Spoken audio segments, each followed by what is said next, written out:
Bonjour, je vous explique ici comment utiliser Google Formulaire pour vous faire une planification de rendez-vous pour votre rencontre de parents. Donc, tout d'abord, je vous montre un petit peu le visuel du questionnaire que recevra le parent en question. Donc, vous avez un petit mot d'introduction ici et j'ai mentionné en fait qu'il doit choisir une plage horaire et qu'à la fin du questionnaire, il recevra un lien vers la salle virtuelle de visioconférence et qu'il devra la prendre en note. Donc, c'est aussi ça que je vais vous montrer, comment gérer la salle virtuelle pour pas qu'il y ait des parents qui s'entrecoupent ou qui arrivent, un parent X qui arrive pendant une rencontre avec le parent Y, par exemple. Alors, dans le formulaire que vous voyez, il y a certaines questions que j'ai mentionnées, donc à vous de voir lesquelles vous trouvez essentielles de votre côté. Donc, quel est le nom de votre enfant? Quel est votre nom? Quelle est votre adresse courriel? Quel est votre numéro de téléphone? Et ensuite, vous avez la section « Veuillez choisir la plage horaire de notre rencontre ». Donc, vous voyez que j'ai plusieurs choix. Vous voyez que j'ai étalé, en fait, mes rencontres du mardi au mercredi et mes rencontres débutent à 17h jusqu'à 19h45. Ce sont des plages aux 15 minutes. Donc, le parent choisit, en fait, la plage horaire qui lui convient. Donc, disons mardi 17 novembre à 18h15 et je clique sur « Suivant ». À la page suivante, c'est une confirmation du lien de visioconférence. Donc, voici le lien de la visioconférence. Il est très important de le prendre en note. Donc, ici, c'est une question obligatoire parce que je veux m'assurer que le parent confirme d'avoir pris en note la visioconférence. Et ensuite, je clique sur « Envoyer ». Et là, je mentionne aux parents que j'ai bien hâte de le rencontrer. Donc, je vous montre comment j'ai fait pour faire ce questionnaire-là. Et dans le fond, ce qui est important avec le questionnaire, c'est que ce qu'on veut aussi, c'est que lorsqu'un parent choisit une date et une heure précise, on ne veut pas qu'un autre parent puisse la choisir. Donc, on veut que les choix de rencontres qui sont déjà pris par d'autres parents disparaissent au fur et à mesure. Donc, voici l'arrière-plan du questionnaire. Donc, le questionnaire en mode édition. Vous voyez ici, j'ai ma section pour écrire l'introduction. J'ai rajouté différentes questions que j'ai rendues obligatoires. Vous voyez qu'il y a une petite étoile rouge. Ça veut dire que ces questions-ci sont obligatoires. Pour ce faire, je dois simplement mettre à droite la petite pastille juste ici. Pour ajouter une question, on se rappelle qu'on clique tout simplement sur le plus et vous avez votre nouvelle question qui apparaît. Vous choisissez le type de question que vous voulez. Donc, dans mon cas ici, pour les petites informations, j'avais choisi réponse courte. Je supprime cette question-ci. Donc, voilà les petites questions que j'ai ajoutées.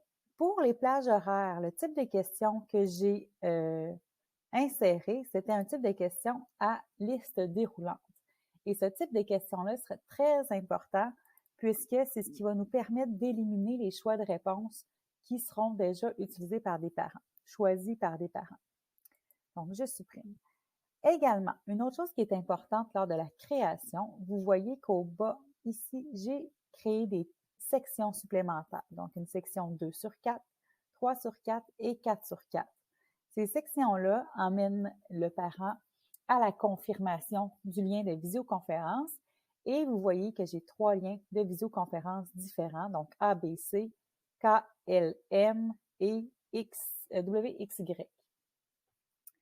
C'est très simple. En fait, la façon que j'ai voulu concevoir ça, c'est que je me disais que si un parent choisissait la rencontre de 17h15, je ne voulais pas que le parent, par exemple, de 17h30 arrive plus tôt dans la salle, puis là, soit présent pendant que je termine une rencontre avec mon parent. Donc, ce que j'ai fait, j'ai tout simplement créé 3 salles virtuelles et le parent de 17h recevra le lien 1, celui-ci le lien 2 et celui-ci le lien 3 et on recommence le lien 1, 2, 3. Donc, pour ce faire, j'ai dû mettre au bas de ma section ici, donc je vais la sélectionner pour que vous puissiez voir, j'ai dû aller dans les 3 petits points et j'ai coché, accéder à une section en fonction de la réponse. Lorsque vous faites ça, vous allez voir que juste à côté, vous avez un menu qui apparaît à droite, celui-ci. lorsque vous cliquez, vous avez accès à vos différentes sections. Donc, de mon côté, l'accès à la section 1, c'était l'endroit où je posais les questions du nom de l'enfant, du nom du parent, etc.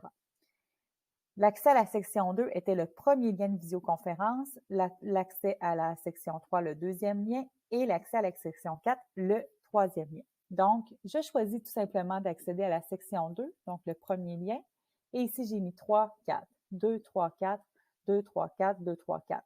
Donc, cela fait en sorte que j'ai aucun parent qui vont s'entrecroiser parce qu'en fait, la salle est utilisée, la salle ici, par exemple, de la section 2 est utilisée aux 45 minutes.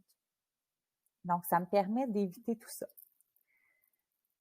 Donc, une fois que j'ai créé mes sections, ce qui est important, donc pour créer une section, on clique sur les deux petits rectangles ici et votre section va apparaître. Donc, je vous fais un petit exemple. Je clique ici et j'ai ma section qui apparaît. Donc, je peux écrire. En dessous de cette section-là, j'avais ajouté une question en pesant sur le plus où j'avais écrit « Je confirme avoir pris en note le lien de la visioconférence ». Donc, je vais simplement venir supprimer. Et vous voyez qu'après la section, c'est important de venir dire qu'est-ce que je dois faire parce que j'ai différentes possibilités ici. Donc, je vais juste venir supprimer cette section test-ci. Alors, le parent qui était amené à la section 2, c'est-à-dire la section avec le premier lien de visioconférence, qu'est-ce qui se passe une fois qu'il a cliqué sur « Je confirme ». Donc, après la section 2, qu'est-ce que je veux qu'il fasse? Est-ce que je veux qu'il passe à la section 3? Dans mon cas, c'est pas ça parce que je ne veux pas qu'il se ramasse avec un autre lien de visioconférence. Donc, une fois qu'il a terminé la section 2, ce que je veux en fait, c'est qu'il puisse envoyer le formulaire. Alors, c'est important de venir modifier ça ici. Même chose pour la section 3. Après avoir confirmé, je veux qu'il envoie le formulaire et ainsi de suite. À la dernière section, on n'a pas cette option-là parce qu'il s'envoie par défaut, bien évidemment. Vous avez également aperçu tout à l'heure qu'à la fin de mon questionnaire, j'avais une petite conclusion.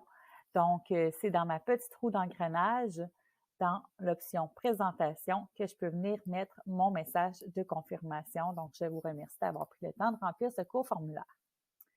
C'est important dans la section générale que vous choisissiez les informations que vous voulez.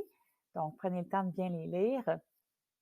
De mon côté, j'ai décoché que ce questionnaire-là était réservé seulement aux gens de mon centre de service scolaire parce qu'effectivement, les parents n'ont pas nécessairement accès à une adresse de notre centre de service scolaire et peut-être qu'ils n'ont pas sous la main l'adresse de leur enfant. Donc, voilà.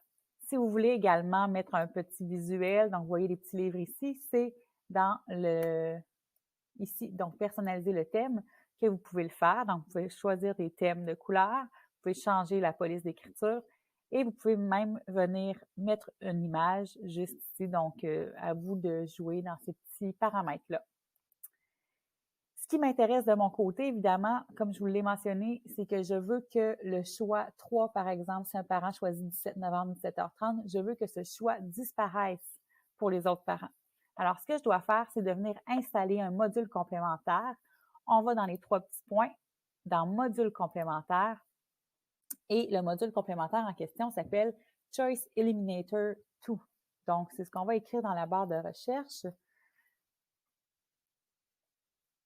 Et vous accéderez au module complémentaire juste ici. Donc, un module complémentaire qui élimine les choix déjà sélectionnés. Donc, en cliquant dessus, vous allez pouvoir l'installer. De mon côté, il est déjà installé. Donc, lorsqu'un module complémentaire est installé, pour l'utiliser, vous allez cliquer sur votre petit casse-tête en haut de l'écran. Donc, en cliquant sur le casse-tête, vous voyez vos différents modules complémentaires et vous choisissez Choice Eliminator 2. Vous avez cette petite fenêtre qui apparaît. Donc, de notre côté, on clique sur « Configurer ».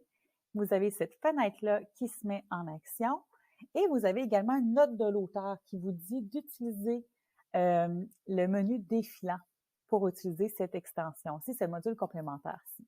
Donc, je le ferme. C'est ici donc que j'avais choisi l'option « Liste déroulante » pour les différents choix de réponse.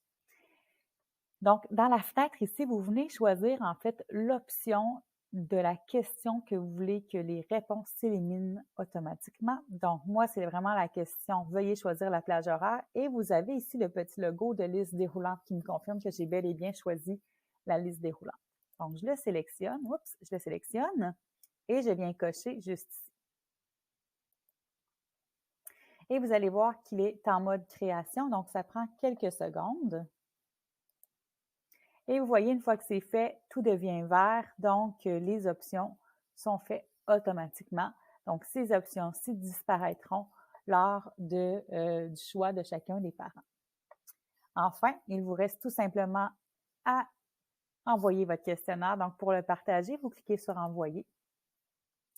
Vous avez différentes options de notre côté. On vous propose la deuxième option juste ici. Vous pouvez raccourcir le lien URL et copier le lien et l'envoyer par courriel, par exemple, aux parents ou par votre outil de communication.